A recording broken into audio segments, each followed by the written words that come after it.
This is the IELTS listening test. You will hear a number of different recordings and you will have to answer questions on what you hear. There will be time for you to read the instructions and questions, and you will have a chance to check your work.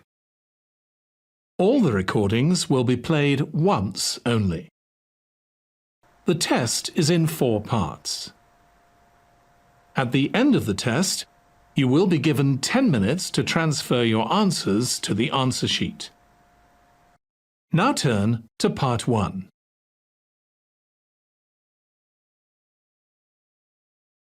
Part 1. You will hear a telephone conversation between a client who wants to rent short-term accommodation and a rental agent.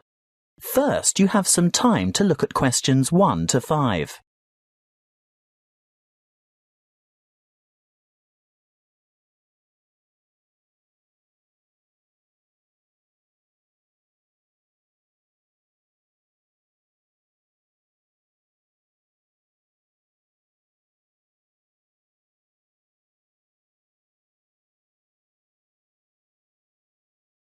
Now we shall begin. You should answer the questions as you listen, because you will not hear the recording a second time. Listen carefully and answer questions 1 to 5. Good morning. Ace Accommodation. How can I help you? Good morning. I'd like to organise some short-stay accommodation on the Gold Coast, please. Certainly. Who am I speaking to? Miss McKinley. Sylvia McKinley. Could you spell your family name for me, please? It's Mackinlay. Thank you. And your first name is Sylvia? Yes. Is that with an I or a Y? A Y, the old-fashioned way. That's Sylvia. Thank you, Miss McKinley. Now, just for our records, can you tell me what country you live in? Of course. It's England, actually. I thought so. Now, when are you coming? Well, at the moment, we're planning on arriving on July the 26th. Oh, the 25th. That's the last day of the public holiday, and it might be difficult to find something available on that date. No, we're coming on the 26th of July. Oh, well, that's fine then. We'll have lots of good places vacant by then, although you wouldn't be able to move in until late afternoon because our cleaning crew will need time to get everything ready for you.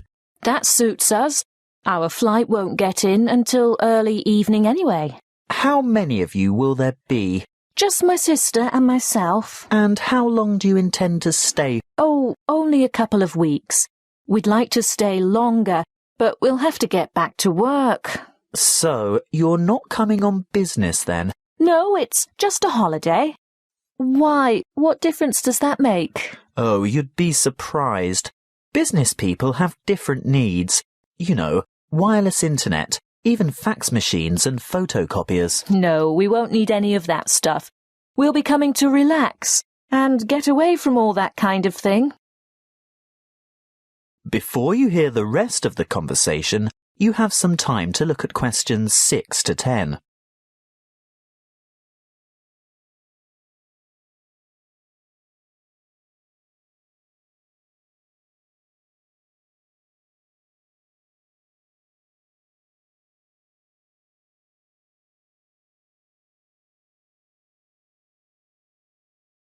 Now listen and answer questions 6 to 10.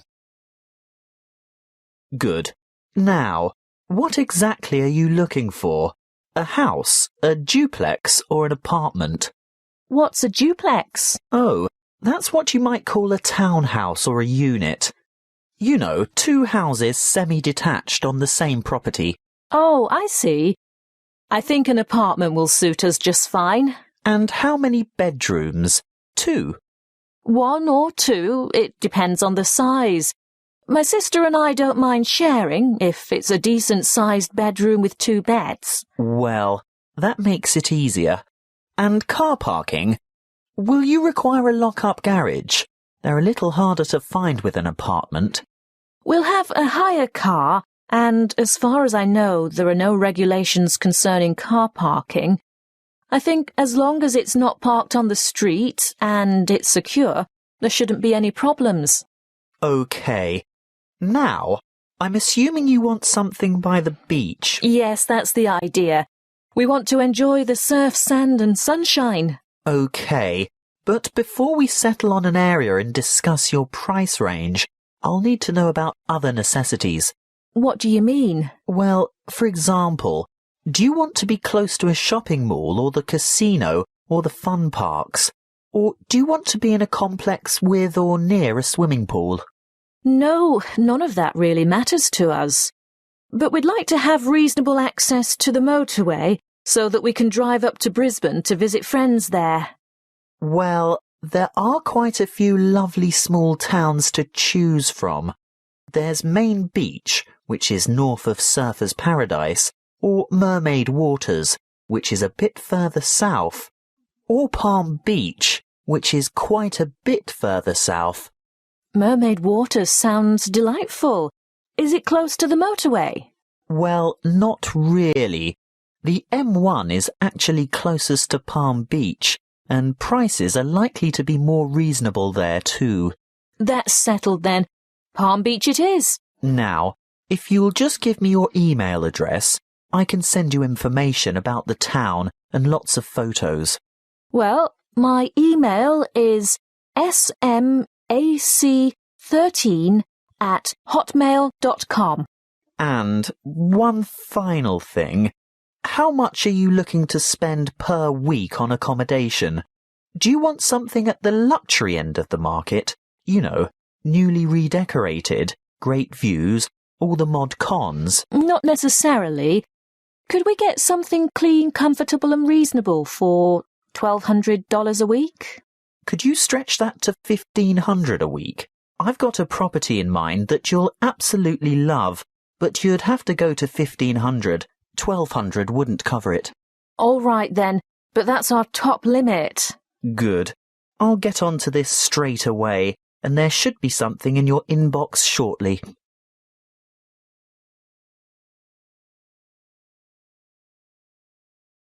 That is the end of part 1.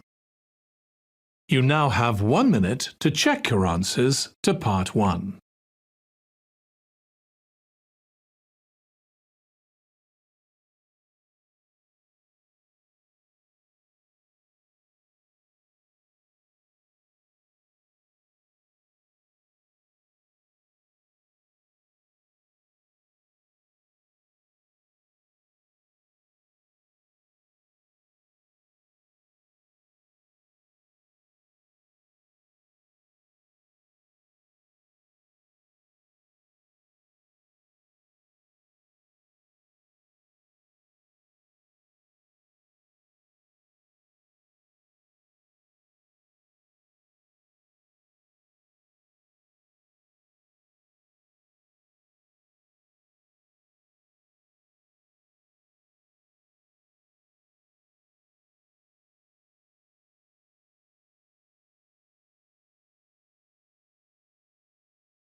Part 2. You will hear a member of the Active Outdoor Club talking to a group of interested potential members. First, you have some time to look at questions 11 to 14.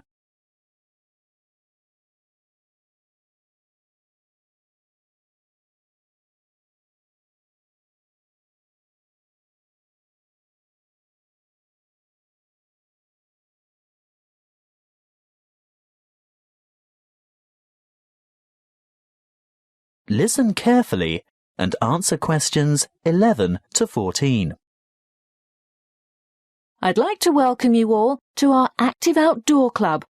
I'll start by telling you a little bit about the history of the club and all that it can offer, and there will be a chance for you to ask questions over tea and coffee in the lobby afterwards.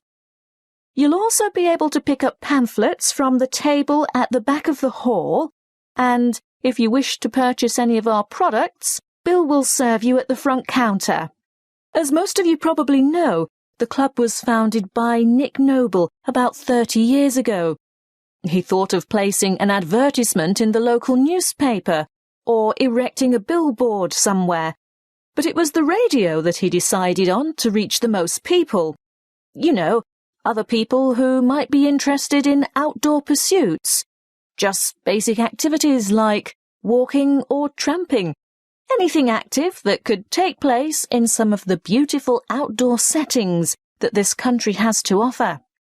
Nick was overwhelmed by the response he got, and the club soon grew from a dozen or so friends and enthusiasts to around 200 members 20 years ago, and steadily since then to reach a membership of over 2,500 now. You don't have to be a hardened athlete or extreme adventurer. On the contrary, it's a group that encourages friendship and fellowship through social and recreational activities. The club tries to cater for all levels of maturity and both genders.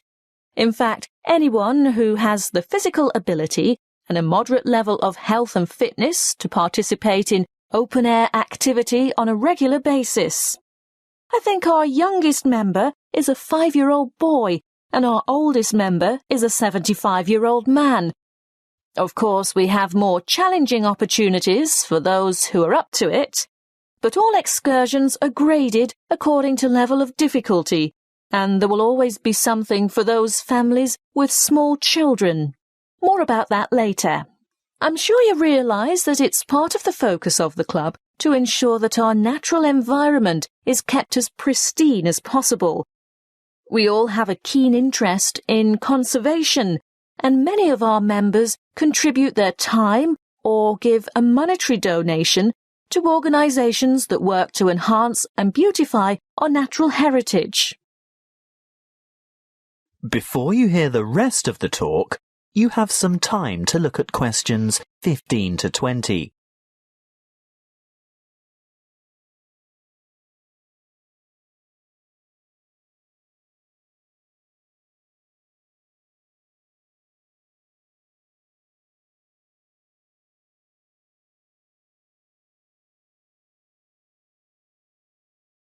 Now listen and answer questions 15 to 20.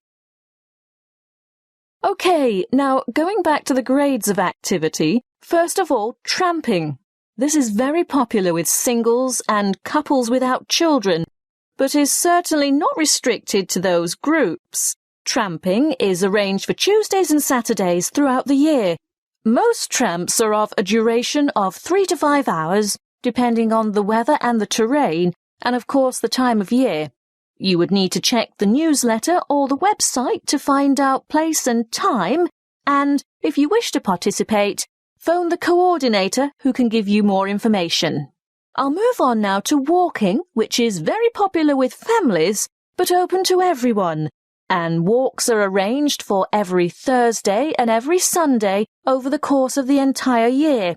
Walks last no more than 3 hours, although the Thursday walks might be shorter, and again you would have to check the newsletter for details of the time and area to meet and get in touch with the walking organiser to confirm your participation.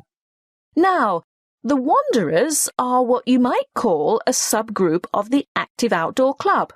This group was set up to cater for the less active, more elderly, or families with very young children who still want to enjoy the great outdoors, but without quite so much exertion.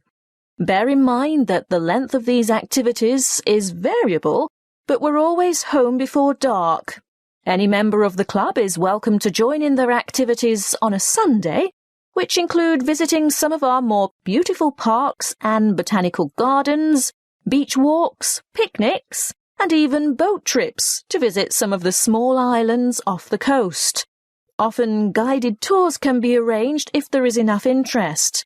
If you'd like to see what the Wanderers are up to, check the website and then phone the leader for more information. I'll bet you're all ready for that cup of tea now. But before I finish, I really must mention something that can be a lot of fun. A great opportunity to form new or strengthen existing friendships, and a chance to explore a part of the country that you may never have seen before. These are our mystery weekends. The committee puts a lot of time and effort into the organisation of these weekends away, not only for health and safety reasons, but also to ensure that everything runs smoothly and everyone has a good time. There will be a charge to cover travel and accommodation costs, but apart from that, it's an affordable and exciting weekend away from the city. For more information, call the chairman of the committee. You'll find his phone number in the newsletter. So, that's all I have to say at this point. Please enjoy the refreshments, chat with the others, and feel free to ask questions. All the committee members are wearing large red name badges, so they're easy to find. That is the end of Part 2. You now have 30 seconds to check your answers to Part 2.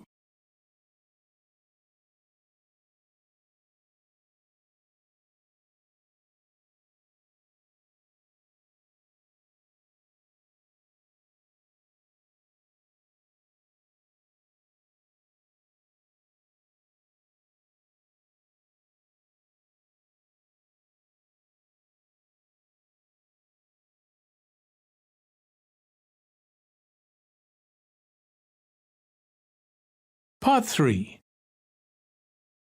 You will hear a conversation between an academic advisor and a student asking for information about a particular subject that she wants to study. First, you have some time to look at questions 21 to 26.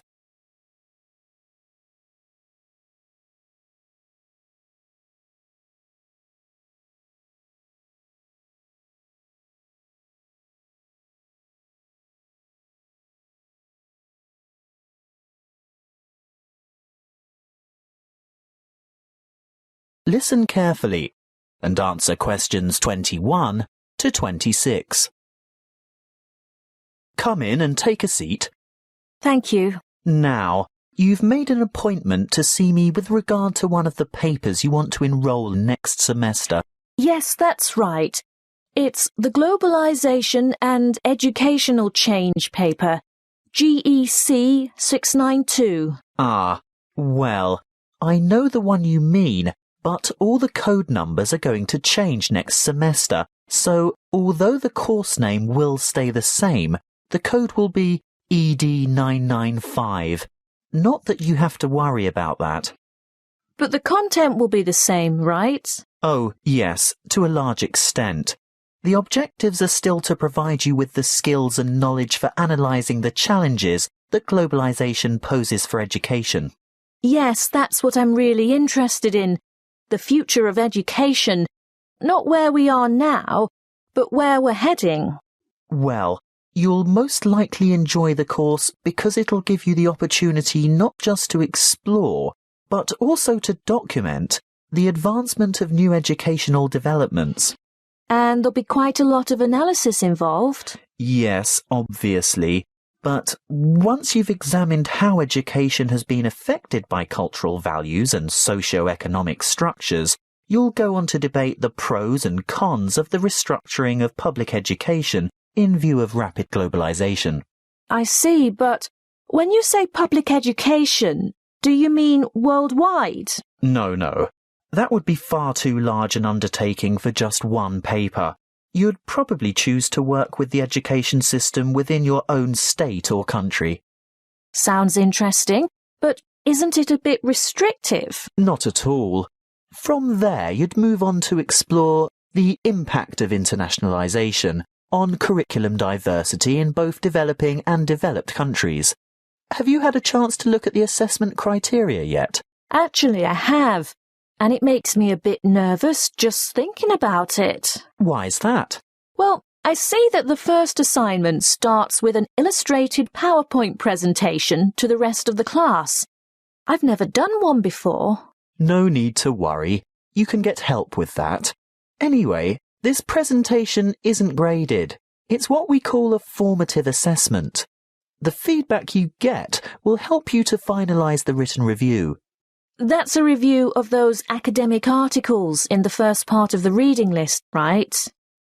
Yes, but you only have to choose 5 of them. That first assignment is worth 30%.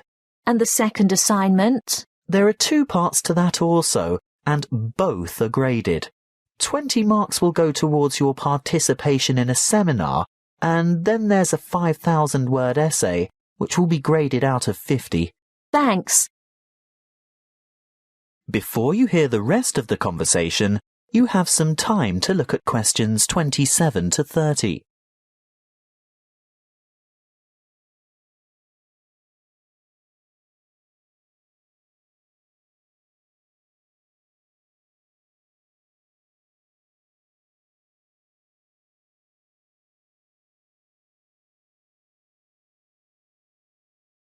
Now listen and answer questions 27 to 30. Is there anything else I can help you with? Yes, the reading list is quite long. Where do you think I should start? Well, I'd suggest you leave the articles until the semester is underway, but a good preparation would be to look at some of the major texts. These ones here. In any particular order? You could start with this one by Tower, here at the bottom of the page. Sorry, who? Tower. Tower, 2007, Comparative Education. That should give you a good basis. Then move on to Eliot, Educational Issues of the New Millennium. But be sure to get the 2008 edition, not the original 1998 edition, because so much has changed since 1998. The new edition has extensive revisions and a lot of new material. OK, so that's Tower first, then Eliot. I think I could handle a couple more over the summer break. Well, in that case, look for Brown's Education and Globalization, published in 2009. Actually, there are quite a few books by Brown, but I'd start with that one and leave his others till much later. And I'd also really recommend this one here, Globalization and Knowledge Policy by York, published quite recently in fact, 2010. That is the end of part 3. You now have 30 seconds to check your answers to part 3.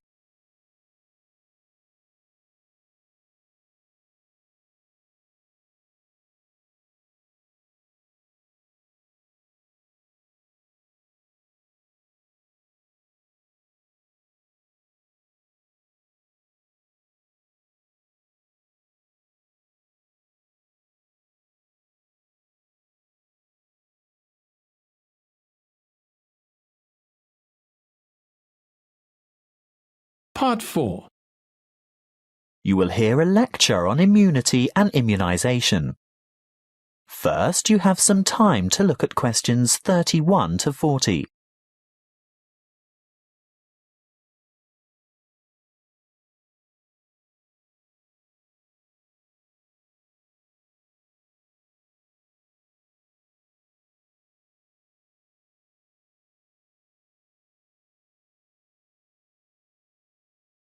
Listen carefully and answer questions 31 to 40. Good afternoon, and thank you for your warm welcome. This will be the first talk in a series of 5 on health interventions, protection and prevention. Could I start by asking for a show of hands? How many of you have had a flu vaccination at the beginning of winter? I thought so. You young ones always think you're indestructible. Well, as you are no doubt aware, disease-spreading germs or pathogens are everywhere. On a daily basis, the human body has to ward off attacks by various harmful bacteria and viruses. A healthy body has a good defense system against many of these germs, but the defense only operates well against microorganisms that it has already encountered, in which case it is said to be immune. There are 2 ways in which humans acquire natural immunity. Actively, when a person has first suffered and then recovered from an illness, and passively, when ready-made protection is transferred into the body. For example, from the maternal blood via the umbilical cord to an unborn child, or through breast milk. Now, artificially acquired immunity can help the body to fight disease, so we can use active immunization as a preventative measure.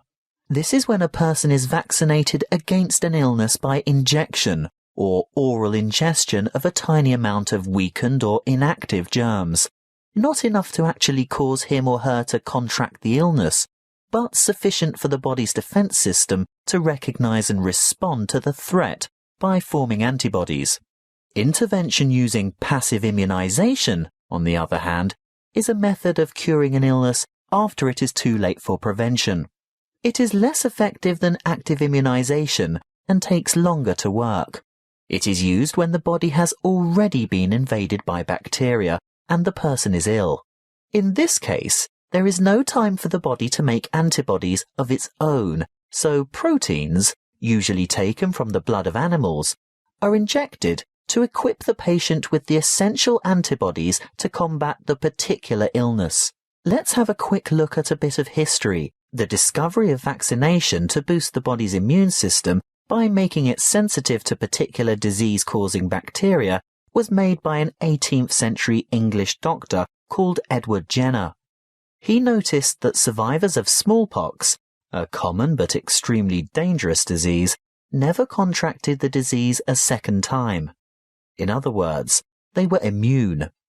He studied a similar disease in cows called cowpox and realized that people in contact with the infected cows became ill with symptoms resembling smallpox. However, this disease was quite mild by comparison, and those who contracted cowpox were then immune to smallpox.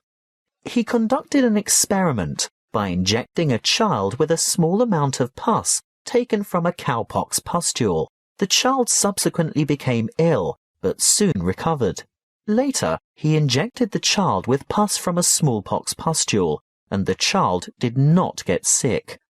He had developed immunity to the more dangerous disease. The antibodies produced to fight the cowpox bacteria had been able to fight off the smallpox bacteria. What are antibodies? Well, antibodies are made by white blood cells called B lymphocytes, and this is done in response to the presence of antigens, or other bacterial toxins, which have been released by the microorganisms, what we commonly refer to as germs, that have invaded the body. These Y-shaped antibodies, or you can think of them as antitoxins, may stop the toxins or repair the damage they have done by what is known as the antigen-antibody reaction, which takes place within the plasma of the blood. A correct antibody, for that disease, clings to a particular antigen in order to render it harmless. Large numbers of these pairs clump together to form a bigger unit. This is called agglutination and is able to be seen by the naked eye, which is very helpful for doctors and other specialists to determine which illnesses a patient is immune to. Inoculation or active vaccination can protect people from serious diseases. The vaccine may make a person feel unwell for a few days when the immune system starts to produce antibodies to match the introduced antigen. This is called a primary reaction. If that particular antigen should ever enter the body again later, a secondary reaction takes place. The body is then able to produce large numbers of corresponding antibodies within a short time, so the invading antigens are quickly wiped out, without the person suffering any harm from the disease.